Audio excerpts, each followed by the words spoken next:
Hola amigos de Netamex Noticias, gracias por acompañarme con otra nota más. Hoy, 8 de noviembre del 2024, hoy la presidenta Claudia Sheinbaum frenó millones de pesos que está pidiendo el INE. La presidenta arremetió con todo contra el INE y cuestionó por qué está pidiendo más presupuesto que el año pasado. La presidenta Claudia Sheinbaum hizo un llamado al INE para que revise el presupuesto que solicitó para la realización de la elección de jueces, magistrados y ministros de 2025. La presidenta cuestionó que el instituto solicite un presupuesto mayor al que se aprobó para la elección federal del 2024 y pidió que se desglosen los gastos para que la Cámara de Diputados pueda revisar y en dado caso validar dicho presupuesto. A continuación con el video. Gracias, presidente. Y finalmente, en el tema del INE, todavía sigue esta incertidumbre por si avanzar o no en el asunto de la organización de la elección por voto popular para jueces, magistrados y ministros. Esto en el marco. Qué bueno que lo dicen. ¿Saben que el INE está pidiendo más recursos que los del año pasado para el presupuesto 2025?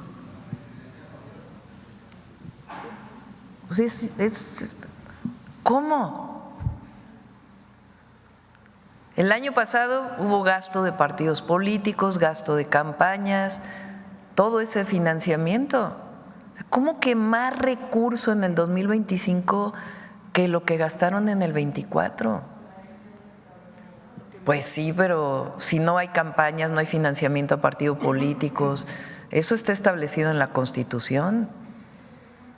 Entonces, ahí sí, vamos a esperar a ver qué dice el INE, pero ahí sí un llamado al Poder Legislativo, la Cámara de Diputados, porque no puede ser, o sea, no puede ser. También, por ejemplo, el Poder Judicial, pues ya van a bajar los sueldos a partir por lo menos del próximo año.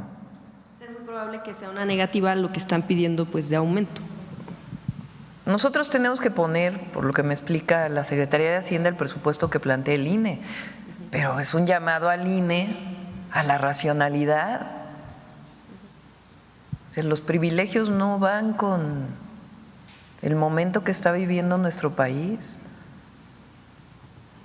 Y realmente pues que desglosen en qué se va a gastar tanto dinero. Y en todo caso a la Cámara de Diputados pues para que revise, que son los que tienen la autoridad de aprobar el presupuesto, por qué el INE está pidiendo tanto recurso.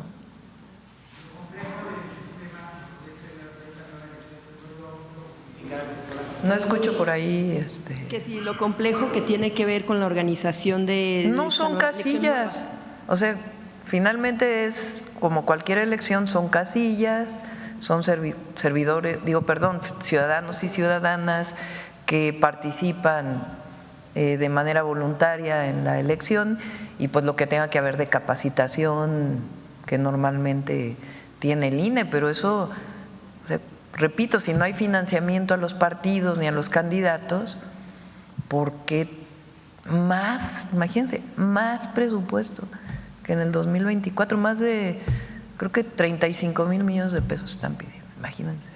O sea, nada más para que tengan una idea, todo el programa Sembrando Vida representa eso. Eso significa más que todo el programa Jóvenes Construyendo el Futuro.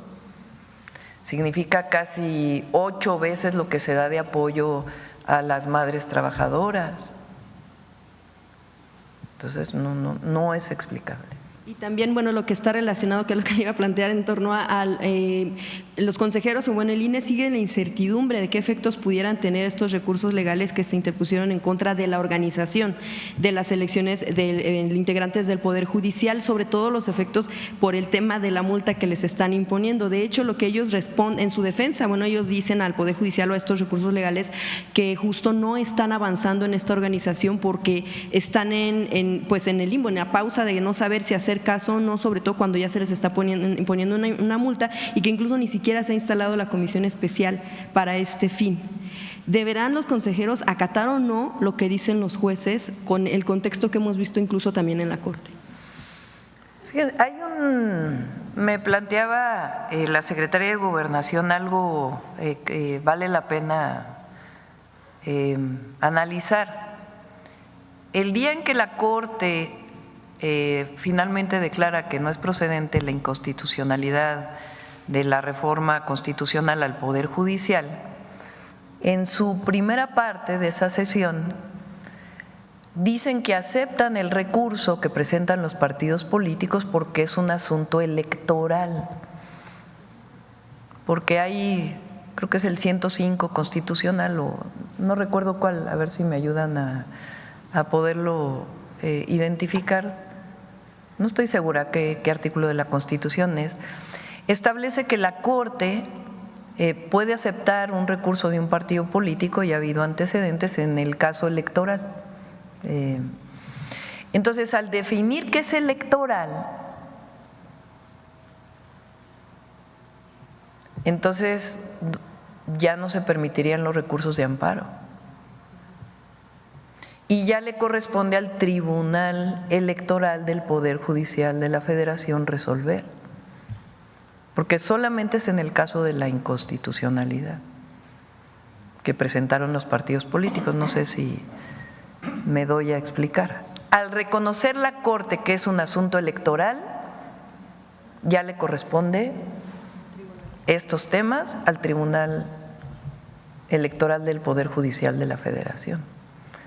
Entonces valdría la pena pues que se analizara por el Tribunal Electoral del Poder Judicial de la Federación y que ellos resolvieran sobre este tema que estás planteando y esta preocupación que tienen los consejeros. Pero mientras tanto, entonces, ¿sí están en lo correcto en esperar? O sea, en detener la organización. Desde mi perspectiva, no. Pero si hay alguna duda, pues que resuelva el Tribunal Electoral del Poder Judicial de la Federación, que es a quien finalmente debe corresponder por haber determinado la Corte que en el fondo pues es un asunto electoral. Sí, porque lo que dicen es va corriendo el tiempo y con esto puede elevar también los costos, es decir, a lo mejor con eso van a tener un elemento pues para que le pregunten al tribunal a ver qué responde el tribunal, una sugerencia.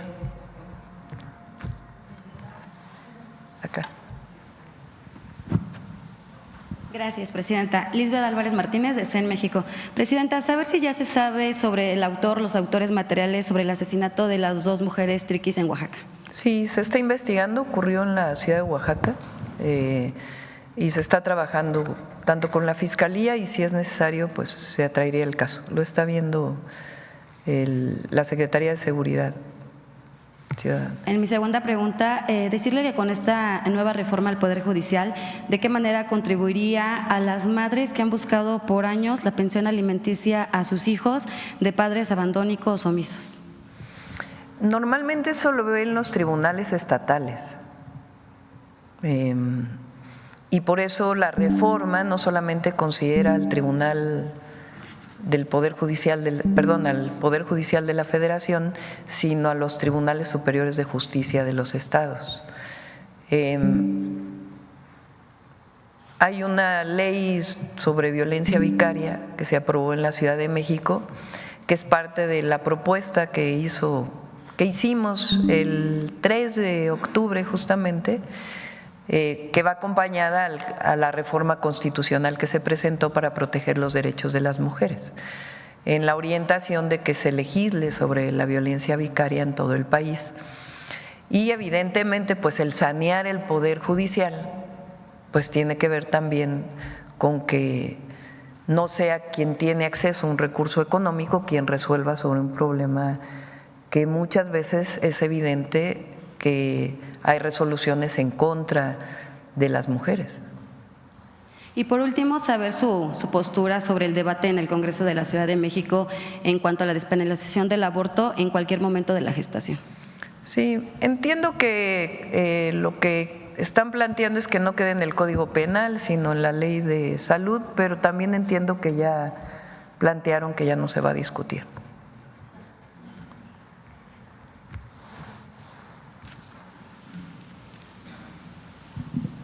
Buen día, Vianney Fernández de Canal 11. Regreso al G20. Nos decía el canciller, el 80% de la inversión mundial estará en ese encuentro. Y mi pregunta para usted es, ya nos dijeron quiénes son los solicitantes de una reunión con usted, pero ¿usted solicitará alguna reunión con alguna lideresa o líder mundial para hablar sobre inversión y planes de desarrollo? Pues estamos revisando con el canciller. Voy un día. Salgo el sábado en la tarde, creo que sí, ¿no? El sábado en la tarde. Es el domingo la reunión, ¿no? El lunes la reunión. Salimos el domingo, perdón. El domingo salimos en avión comercial, hace escala en Panamá. Llegamos a Río de Janeiro y al otro día hay 2 reuniones de todos los jefes de Estado, o jefa y jefes de Estado, o jefas y jefes de Estado, en donde nos toca participar en el tema de pobreza, que es la primera, y de gobernanza internacional, que es la segunda. Y al otro día, muy temprano en la mañana, regresamos para poder estar aquí el 20 de noviembre. Entonces, como se podrán imaginar, pues no hay mucho tiempo también para reuniones bilaterales. Entonces, estamos evaluando si tenemos las reuniones, qué reuniones tendríamos también para no pues cerrar la posibilidad de otras reuniones que se están planteando, de unas sí y otras no, sino cuáles son de interés para el pueblo de México y para México. Pero aprovecho tu pregunta porque ya ven que decían que con la reforma al Poder Judicial se iban a ir todas las inversiones y que ya no iba a haber Estado de Derecho y que toda esta parafernalia que se desarrolló para poder evitar que pasara la reforma al Poder Judicial. Y en realidad no es cierto. Ayer estuvo aquí Mercado Libre, que tiene muchas inversiones. El secretario Marcelo Ebrard se ha estado reuniendo, está desarrollando tanto nuestra estrategia de polos de bienestar con distintas secretarías como el portafolio de inversiones que vienen a México. Entonces hay muchísimas inversiones que quieren llegar a México y que, como lo hemos dicho, nuestro objetivo no solo es que aumente la inversión extranjera directa, sino el bienestar del pueblo de México. Entonces, por eso las inversiones pues tienen que estar asociadas a que se ubiquen en aquel lugar en donde haya recursos naturales. Si es que, por ejemplo, usan mucha agua, pues donde hay agua, no en lugares donde no hay este recurso, que sea o que brinden salarios justos, buenos salarios a las mexicanas y mexicanos, y que también tengan una parte de cadenas productivas que se puedan desarrollar con empresas nacionales. Entonces, el interés de invertir en México es muy grande.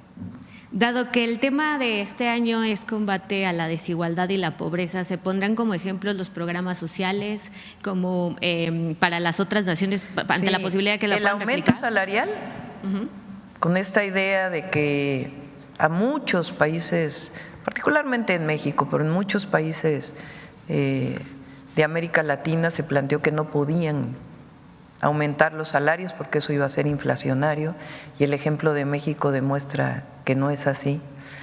Y al mismo tiempo algunos programas sociales que han sido muy importantes, pensión adulto mayor, pero nosotros vamos a poner en el centro el programa Sembrando Vida, porque es un programa que disminuye pobreza, genera desarrollo regional y local, disminuye migración porque se fortalece la relación con la tierra y con el vínculo productivo de la agricultura y la siembra de árboles, y al mismo tiempo tiene beneficios para capturar carbono y reducir los impactos del cambio climático.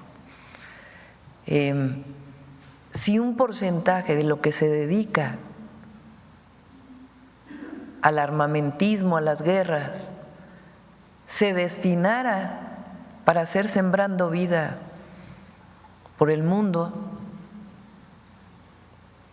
otro mundo tendríamos. Entonces, con ello hablamos de la paz, hablamos del cambio climático, hablamos de la justicia social y hablamos también de que atendiendo las causas es la mejor manera de disminuir la migración. Entonces, es un programa que vamos a fortalecer y que para nosotros es fundamental que se dé a conocer en el mundo y que se siga avanzando en tener mucho Sembrando Vida y el propio nombre del programa. En vez de sembrar guerras, pues sembremos paz y sembremos vida. Y por último, Presidenta, ya nos habló un poco de lo que será la postura de México en el G20, pero en específico, ¿habrá un posicionamiento de liderazgo por parte de México o de unidad regional ante la llegada de Donald Trump a la Casa Blanca? El tema de la llegada de Donald Trump a la Casa Blanca, digamos, obviamente nosotros estamos preparados frente a cualquier tema, pero hay que irlo viendo poco a poco.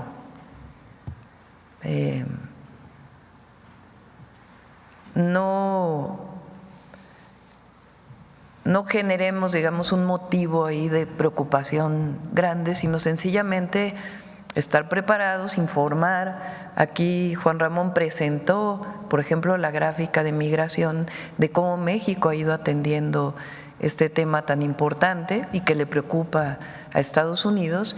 Y nuestro interés, como saben, pues es fortalecer nuestra relación comercial para el beneficio de México, pero ampliarla hacia América, hacia todo el continente. Entonces, en ese sentido vamos a seguir trabajando con todo el continente y también pues con Estados Unidos. Así es, amigos, como terminaron de escuchar esta información, también la presidenta Claudia Sheinbaum pidió al Tribunal Electoral que aclare el caso de las elecciones del 2025. La Suprema Corte de Justicia reconoció que los recursos presentados por los partidos políticos contra la reforma judicial es un asunto electoral, por lo que ya no se permitirán los recursos de amparo. Ya le corresponde al Tribunal Electoral resolver, dijo la presidenta de México, por los consejeros del INE que están deteniendo la elección de jueces y magistrados. Bueno, amigos, hasta aquí con la nota de hoy. Deja tu comentario, qué tal te pareció esta información, y si no te has suscrito al canal, suscríbete, que es totalmente gratis. Que tengas un excelente fin de semana.